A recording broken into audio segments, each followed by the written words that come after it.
একসময় বাসাবাড়িতে হাঁড়ি পাতিল থেকে শুরু করে বিভিন্ন কাজে ব্যবহারে কদর ছিল মাটির তৈজসপত্র। কিন্তু কালের বিবর্তনে আর আধুনিকতার ছোঁয়ায় তাদের ভালোবাসার সেই জীবিকার জায়গাটি দিন দিন হারিয়ে গেলেও ভোলার তজুমউদ্দিন উপজেলার শম্ভুপুর ইউনিয়নের গোলকপুর গ্রামের বেশ কিছু পাল পরিবার এখনও আঁকড়ে আছে এ শিল্পে। হারিয়ে যেতে বসা এই ঐতিহ্যবাহী শিল্পকে টিকিয়ে রেখে কোনোরকম জীবিকা নির্বাহ করছেন। এই পেশা থেকে কোনোরকম আয় করে পরিবারের খরচ চালাচ্ছেন। তবে সরকারিভাবে সহযোগিতা পেলে ঐতিহ্য ধরে রাখতে পারবেন বলে জানিয়েছেন মৃৎশিল্পীরা। এই পেশাতে আছি মোটামুটি খায়া লইয়া মোটামুটি আছি, কিন্তু প্রফিট করতে পারি না, মানে ভবিষ্যতের জন্য কোনো ইনভেস্ট করতে পারি না। হাড়ি, দধির পাতিল এগুলো আমরা বানাইতাম। দধির পাতিলে চলে, হাড়ি টাড়ি চলে না। অন্তত কত 60 বছর তো লাগি।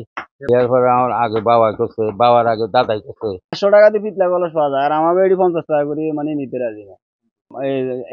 মেলামেনের এই যে মানে প্লাস্টিকের জিনিসটি বাইরে নেই, আমাকে এটা চাহিদা কমে গেছে। সরকারি ভাবে যদি কোনো অনুদান দেয় বা সহযোগিতা করে, তাহলে আমরা মনে করেন এই ঐতিহ্য ধরে রাখতে পারবো। সামনের দিকে ধরেন আমরা এটা করতে পারবো। ইতোমধ্যেই মৃৎশিল্পের জরিপ সম্পন্ন করা হয়েছে। প্রান্তিক জনগোষ্ঠী উন্নয়ন কর্মসূচির আওতায় তাদেরকে প্রশিক্ষণ সহ অনুদানের আওতায় আনা হবে বলে জানিয়েছেন উপজেলা নির্বাহী কর্মকর্তা শুভদেব নাথ।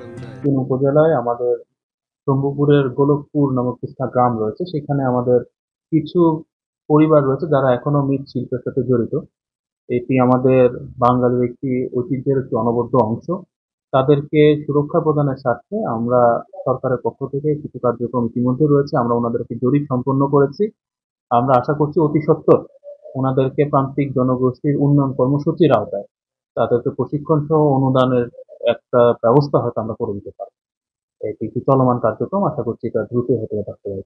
প্রযুক্তির ব্যবহারের কারণে মাটির তৈরি তৈজসপত্রের জায়গা দখল করেছে প্লাস্টিক ও অ্যালুমিনিয়ামের তৈরি সামগ্রী।